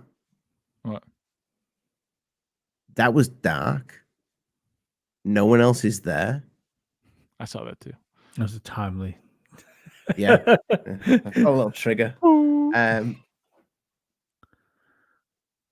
wasn't she scared of you? Maybe they were. I don't know. I mean, I didn't go talk to him. That was not what I was doing. If it was just genuinely just a little boy and the mum playing, and there's a bigger sandbar there where it's totally safe, and I just don't know it. And you just stop and you're looking at them, and all of a sudden you start running away. That must have been hilarious. I said, what the hell was that? I don't know. Man the size of a bear. They chalk you down as a Bigfoot sighting. Have you ever been genuinely freaked out, Lee? Like to the point where you've been terrified? Yeah, I mean, oddly enough, for anyone that's listening, that's on the island I'm on, on a local radio station, they aired my ghost story the other day. Sorry, shouldn't say ghost story because there's no ghost involved in it. But there's a house over here. It's really old, like really, really old, to the point where like what is now? It's now I love this story. Our city. Like one of the paintings there just shows this house, our city, town, because realistically, it's a city. It's not a city. It's a seaside town, and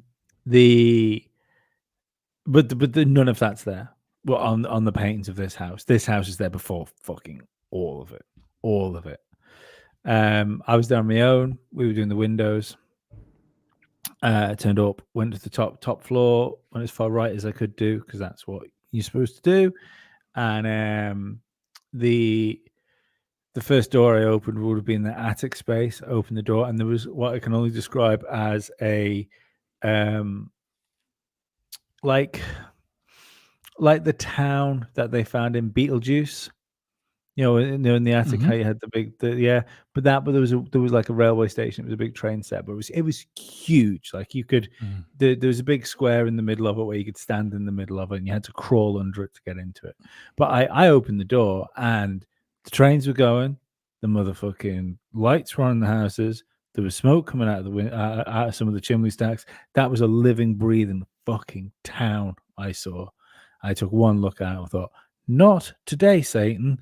And I shut the door and I went downstairs. I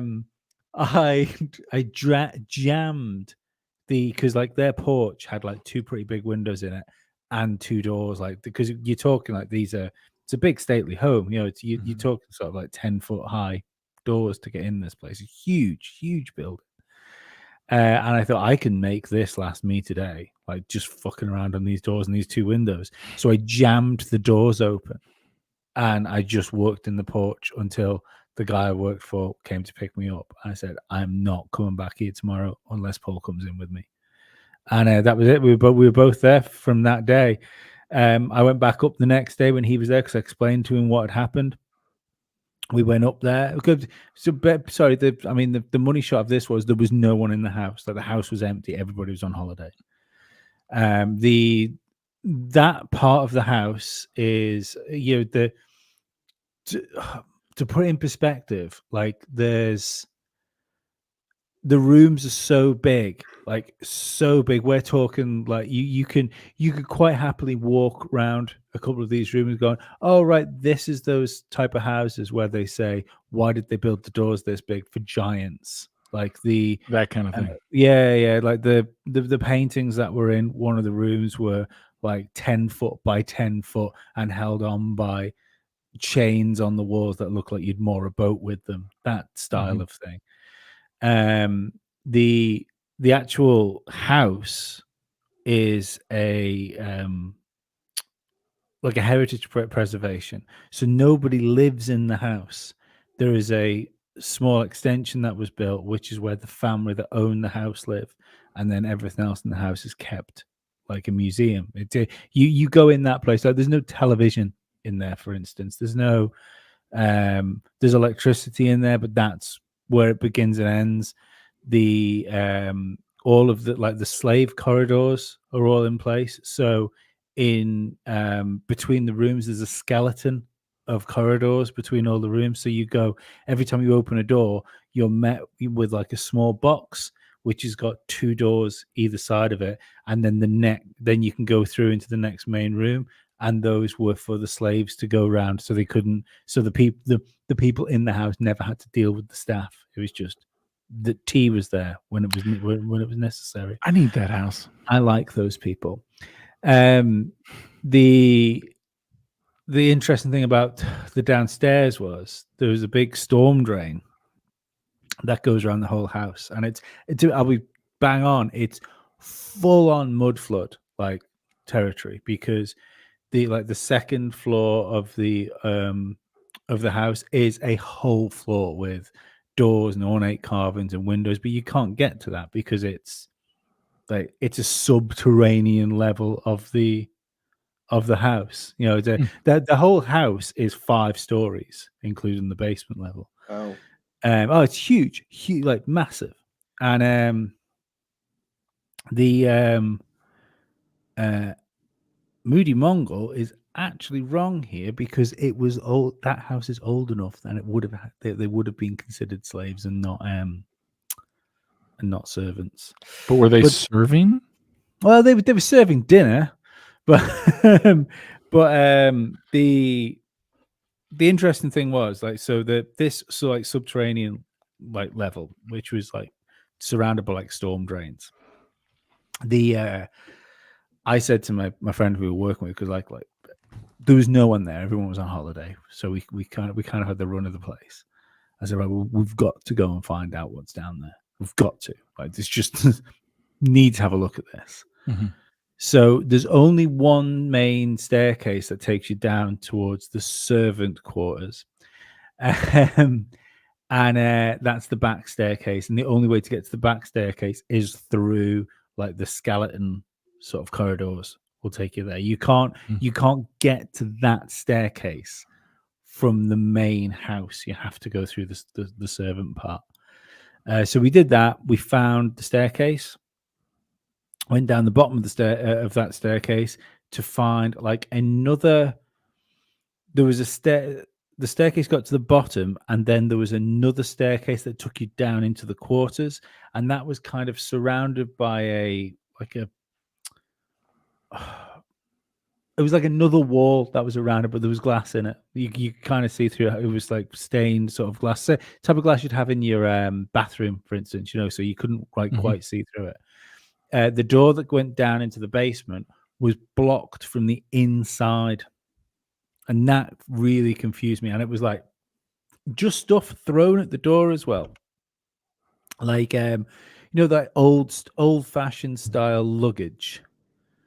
The type that would have like leather belts around them to keep them tight. It's like, so this was just loaded up in front of the door. And we tried pushing it. We couldn't get it to budge.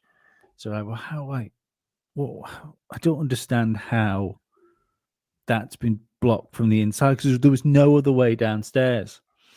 So we had another little walk around the house. Obviously, at this point, our boss is paying us for fuck all, and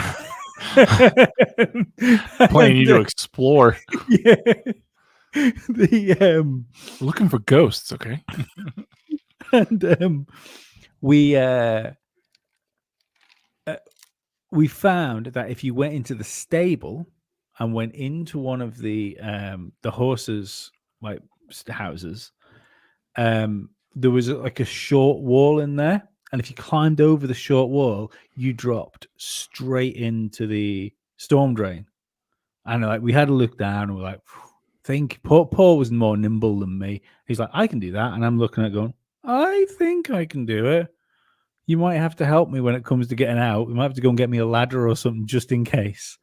So we jumped down. So immediately in darkness. I remember he had I think it was a Sony Ericsson phone at the time, and but it was before torches on phones were like a staple. And what he did was he had like bib and brace overalls on, and I was held the back of his bib and brace overalls, and he would take a photograph with the flash, look at the photograph, look at the ground to make sure that we weren't just going to plummet like 100 foot down and down. So we'd like take a photograph, shuffle forward a little bit, take another photograph, shuffle forward a bit. So it took us like 20 minutes, half an hour to get round into the main part where we could actually see where we were going.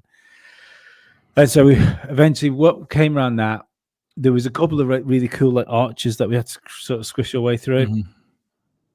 And then we were at the house, we could see the windows, so there was like subterranean windows which had like the guttering like grating over, so they were letting some natural light in. And we had a look through one. There was a room in the back which seemed to have lots of books and stuff in it. We went around to another one, which was a corridor, and this is where it sounds a bit corny, and people go, "Oh, fuck off," because that had a rocking chair in it, in the corridor. And then we went round to the last window, which was around the other side of the house, and that was like a kitchen. Everything was laid like it was covered in dust, everything was covered in dust, but everything was laid ready for a meal. Like all the cutlery was down, all the plates were down, everything was just there, and it was just covered in dust. It was just eerie. The only one of those windows was the one into the corridor, which didn't have the bolt shut. And I remember saying to Paul, said, "Are we're going to do this? We're going to try and get in there." And like, highly, highly unprofessional, I might add, at this point. And no. So we both got, at this point, if you get eaten, it's on you. But we both got our scrapers underneath, because like the big windows, so we could stand next to each other. That's how big the windows were. We both got our scrapers underneath the thing, and just like give it one fucking bang with the palm of our hands to get our scrapers underneath. And we were just gonna like jack them up to try and pop the window open, and the rocking chair started rocking down the end of the hallway, and I just like, no, this is a bad move. This is a bad move. And we took our scrapers back out, and we hurried our way back through there, back into the stables, and never went back down there again.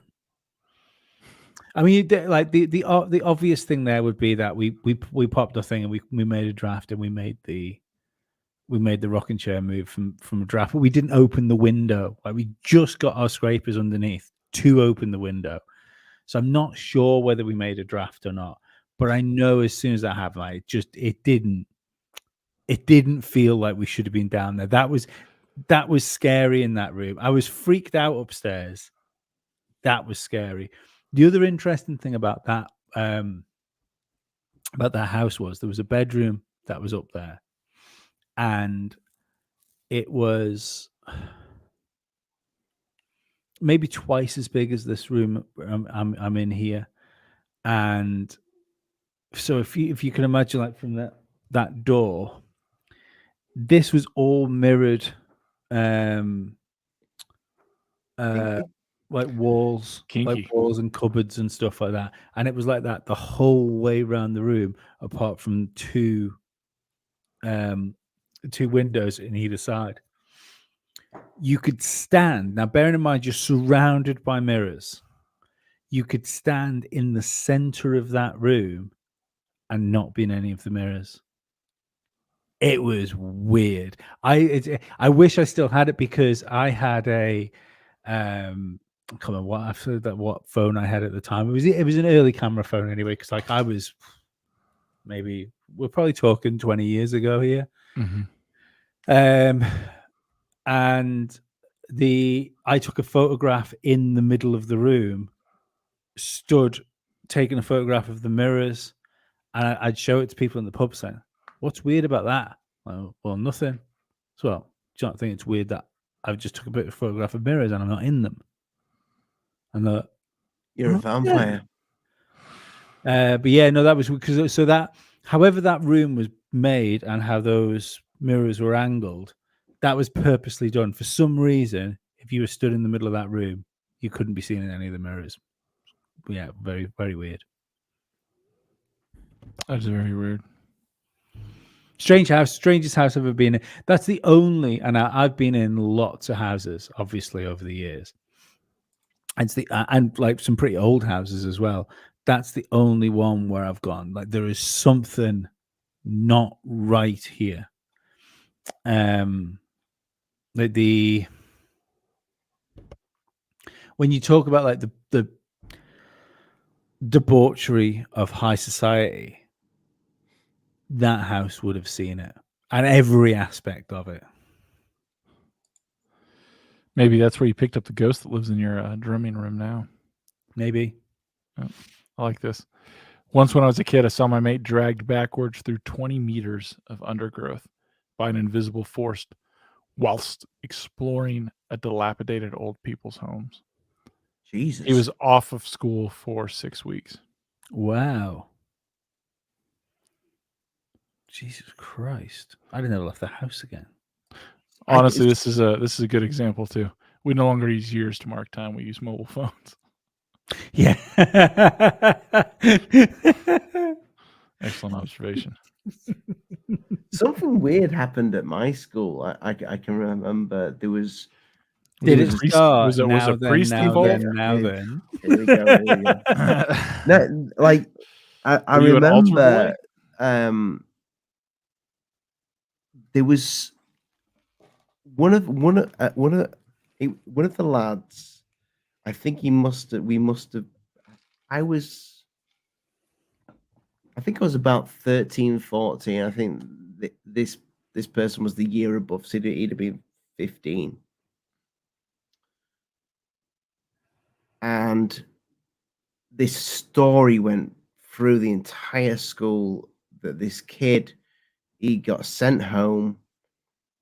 Something happened in one of the corridors in the school. Now, this school that I went to is quite an old school.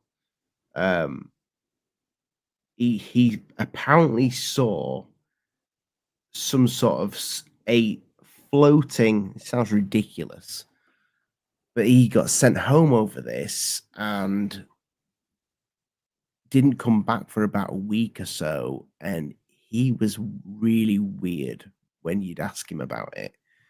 But he saw a floating skull coming down the corridor at him. Skull or head? Skull. I'm probably getting. I mean, this is a long time ago, but I remember the story being a skull, a skull coming down the corridor at him. I mean, to be perfectly honest, at that point, not that it matters. No, it's not like if someone said there's a skull, there's no over body. there, There's no body. I'd be like, yeah, but it's not a severed head, isn't it? But I can remember this and remember the teachers being really weird about it when we talk about it in class. Like the teachers would say, "Listen, don't be spreading rumors about this, that, and the other." But I can remember we would talk about this like the teachers were talking about it. You knew the teachers were talking about it as well. This went everywhere, and it went round my town. People were talking about it, so everybody knew about this story of this kid being running away from a skull in the corridor of the school. Fucking bizarre. I've been in a haunted school with swastikas on the floor. I sent you guys pictures. Yes. Yeah. I when I went to China, I stayed in a hotel and my room had swastikas on the floor. And I was like, what the fuck? Yeah, but these swastikas were put there by people who like swastikas. And and it's a public school. It used to be a public school. So we only got 43 people left. So good. I'll be vague, and I have to be. But I was not running. I was part of a training program for armed men at a place. And we were teaching them things. And at this place, it was an old school. It was also an old Catholic church. And like became, I think before then it was like a nunnery or a convent or whatever, where they cloistered them away. And then they left, and like sisters came in and opened it up to be a school. And then eventually like the public took it over. Then it had tunnels underneath it. It was pretty elaborate. It's a pretty crazy place. I have all kinds of video footage of it because I always film those things. But yeah, so there were several, and I've been there multiple times. And each time I was always like, this place is fucking haunted. And the guy who's with me, who's running it with me, and I'd say he's definitely he's the one that's in charge, especially of this aspect and this evolution. But so anyway, there's 20 armed men. We have canine dogs that are trained to rip your fucking face off. I mean, that's what they do. They hunt people down, and that's part of the exercises, and along with other things that we're doing there. And it's just practice, right? It's practice at dynamic places, and we like this. We like this building because of the way it's laid out, the multiple stories to it, and the fact that it has tunnels underneath it. So, for urban setting, when you're pressured to do where we are to do these things, it's easy. But anyway, we were running. Now, understand, we're there. Nobody else is there. Nobody's allowed to be there. Law enforcement will arrest them and remove them. It's a no-go thing. And we're there total. It's just us, total autonomy. And we're teaching them different things, and we're having them practice and move and do all this other stuff. But anyway, as I'm watching these guys, and I'm in the back, and I'm watching them move in 2 stacks, and they're practicing some stuff. I'm just kind of bored, right? You're bored when you're watching other people do things. And my buddy's talking to him. So I'm just kind of like, drifting off my own head, looking around. And I swear behind me, and I'm on the 2nd floor, that somebody just walked into a room behind me. And I key my mic up. I was like, hey, and I talked to him directly. Is anyone else here? It's just us, right? Like, there's no cleaning personnel. Like, that. And he's like, no. We're cleared. This is a very standard thing. He's like, we have the keys, and we have locked the doors on the outside. Nobody else can come in, and it's a safety thing. So I was like, I just saw someone. And so he comes over to me, and we get off because everybody can hear the mic. So now we're just talking. And I was like, all right, well, let's run this as a live exercise, right? So we get the guys to line up, and we identify, say, hey man, if anybody's fucking here, you need to make yourself known. And anyway, we release the teams, and the teams release the dogs. Dogs refuse. This isn't the first time this happened. Well, this is the first time it happened, but it's happened again since. The dog laid down. Done. Right? It signaled to its owners like, no, he's done. He's done working for the day. So they take him, and we give him the keys so he can get outside, put the dog up. Comes back, and we're like, all right, well, we got keys to this building. All right. We post a team up down at the bottom of the stairs. It's the only other way out down there, and we would see them exit. I was like, go room by room. Somebody's about to have a bad fucking day. Because I'm not law enforcement, right? Like, it's going to be what it's going to be. Anyway, so the dudes start running through, and yeah, man, nobody's there. All the doors were locked. No door open. There was nobody there. I look like a fucking crazy person. Anyways, good practice. Whatever. The guys go, and we end up working the rest of the floor, and we're leaving. And as we're leaving, this is same day. This is the incident on the same day. As we're leaving, one of the guys report that he sees what he believes to be a flashlight under a door. Like, there is someone in the building. And we're pretty serious about that because we don't want to be filmed. That's a big part of this. The other part is everybody's armed, right? Now, granted, every gun is clear, but you treat every gun as though it is loaded. And you need to know your downrange, and we can't have that. And interesting enough, we're going to use the guns to make entry. I was like, well, we got the keys. So we pass the keys forward. Dudes make entry on the room. It is a closet with no light bulb. A very small closet. And so they immediately get jammed up. And they're all freaked out. And I was like, all right, let's call it a day and leave. And so me and my partner, we're going around. We're making sure everything's locked up because we need to leave it how we found it. That's part of the deal. This town is nice enough to let us use this place because it's very out of the way. And yeah, it was some trippy shit. Another time we were there, we had some other things happen, but there's absolutely no way I can explain them vaguely. But I can tell you this, like, we were using the tunnels that day, and the tunnel door, we had shut it, locked it, and we're checking all the doors again, and we're exiting this hallway, and that door swings open as we walk past. How old is this building, Dave? Oh, it's fucking old. It was old. Yeah, man. I don't know. I say old like that for America old. So 120 years, 130 years in America. That's pretty fucking old here. Mm-hmm. Probably somewhere in there. Anyway, my buddy, I look at him. He's like, you have the keys. And he took off hauling ass, power walking. And you didn't get to meet him. He's my buddy that owns the range.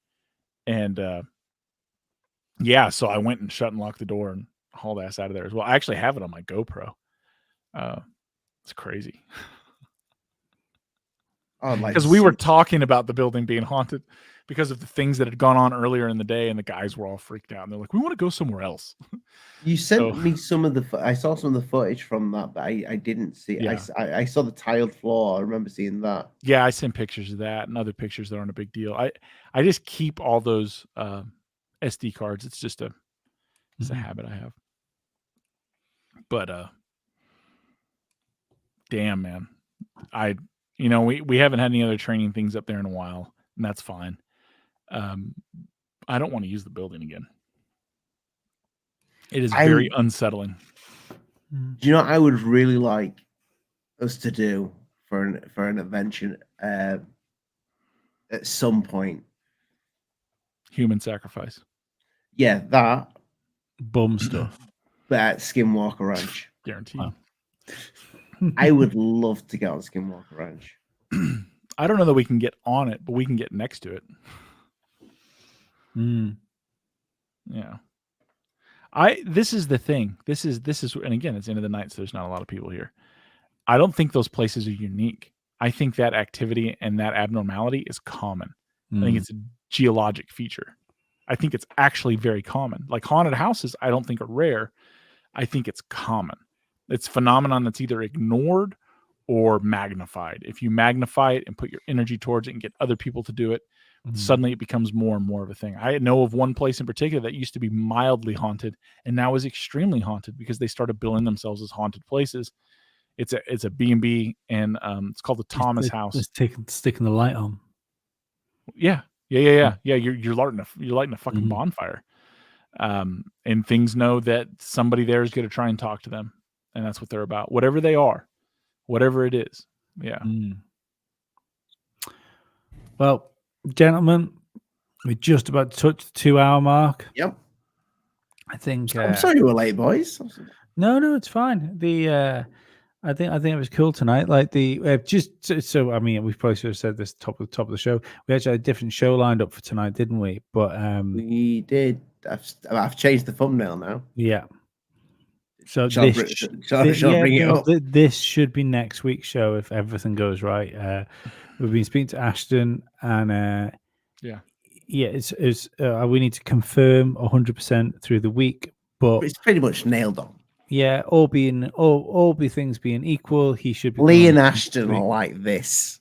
Yeah, it's interesting actually. Like I know we spoke about it on the Rock Film for those that watch both shows. I've kind of changed my opinion slightly. Not on the footage. I think the footage is real as fuck. I've thought that for a while. I think his intentions might be purer than I thought at first. Mm-hmm. And I do know that he's being like attacked on what seems to be multiple fronts. I think. Have you guys heard of the GoFundMe stuff that people have been doing? Opening stuff for him. Yeah. Buying followers for him so they can then report him on it.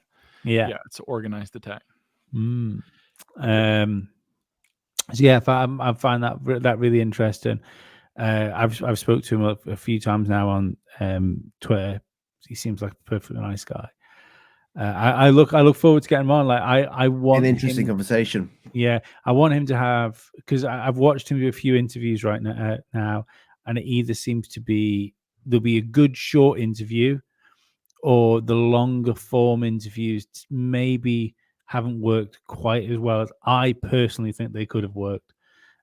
So I'm looking forward to giving him like a long form interview in which he can kind of present his evidence in like the chronological order that he thinks is the best way to digest it without jumping around. I've kind of got an idea of how to do that. Like, mate, I'm going to sort of say to him, look, if you want to split this up into how you think it should go, and then we'll probably butt in now and again and ask some questions around what that is, and then try and keep it short, keep it snappy, and not derail it, so he can then get back on to like the next point. And then the week after that, we've got Wrecker, American Vindicta. Yeah. Easy maybe with Timothy. I'm not sure. I don't know. Either way, I'm excited. I thought Wrecker was great. I can't wait to hear what they got up to down Peru. Because that's still one of the ones. Be getting like the first scoop on that. Yeah, we are. Yeah, so I think Timothy's going to be doing like a debrief and a video and some stuff. But as far as like shows to go on, I think we're one of the first ones lined up. Yeah, and I'm very eager. I want, they've already said, listen, we didn't catch any of that stuff on camera, but they weren't really there for that. They also made it clear it was mostly humanitarian. They're bringing the people food. They're bringing them night optic devices so that they can patrol more effectively and be able to see in the dark. I want just to get a taste of what the vibe was for the people that are there. Yes. That's what I want. That's what I'm after. So yeah, no. As far as Sunday shows go, the next 2 weeks are looking pretty fucking good for you. Pretty solid. Yeah. They don't deserve this could it. be a role, I think we've been talking about this, like getting more, reaching out, getting bigger people on for you guys. Because you guys that support us deserve. That's kind of what we want to do with the Sunday show in particular. That's going to be the way we kind of want to get it going. Get exclusives. Mm-hmm. There's some other people I'd like to reach out to too. So there's a couple of people I'd like to reach around to. Nice. There's a couple of people I'd like to reach over. If we just like. Yeah, it's like the Ashton thing I think is really interesting because I think he's going to end up having a Rogan interview. Yeah, I think you could be right there. I think it'll be. I think it's already scheduled and he's prepping for it. Maybe. I think the I have a funny feeling that that might get to Rogan for December. So, but that I know nothing about it. That's just when I look at how his story is growing in popularity. That's when I have it in my head that I wonder how much more we have to do before we can sell out to the government. We're trying everything. Yeah, we are trying our hardest. Yeah, our hardest. I'll lie to my own mother now. Yeah, man. We got to sacrifice some stranger. I'm fucking good with that. Just a stranger, though. No one we know. I mean, how well do I know him? Do I like him? Do I really like him, or do I just I know him? Okay, maybe an acquaintance. Sacrifice to and around acquaintances. Oh wait, good? Wait before we go, so we can. My mate who was dragged backwards, his dad got a priest to help calm him. He was a builder. I won't name him, but he was never the same again at school. Wow. Crazy. Give us his contact info. We'll reach out to him. Ollie, take us out, Captain. Yep. So next Sunday, people, hopefully, fingers crossed. Boom. Yeah. To be honest, even if Ashton can't come on, we will probably do a show around it, around that. Absolutely. Yeah, he's coming. He's coming on. That will be the show. Oh yeah, well, I mean that's where we are. I don't like to count my conspiracy guests before they hatch.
Oh, yeah. howdy. See, I'm telling you, if we get like 6 generic openers with that appeal to a broad topic, it'll cut down on all the work, man. You know? Mm-hmm. We're going to use Also, the midget ones so much. Lizard people are definitely real. I want to interview a lizard person. God, so do I. I want to interview a vampire. Can it be Tom Cruise? He's not a vampire. That he was in that documentary. Did you see the Jack Osborne thing with fucking Jamie Kennedy talking about? Yes, it was great. That was just like, damn, man. I would love to get Jack Osborne on. Not even to talk about his dad, but like the crazy shit he's into. I think he seems like a bit of a prick, if I'm honest. Oh, we're definitely not getting him on now. Who isn't? I think we'd still get him on.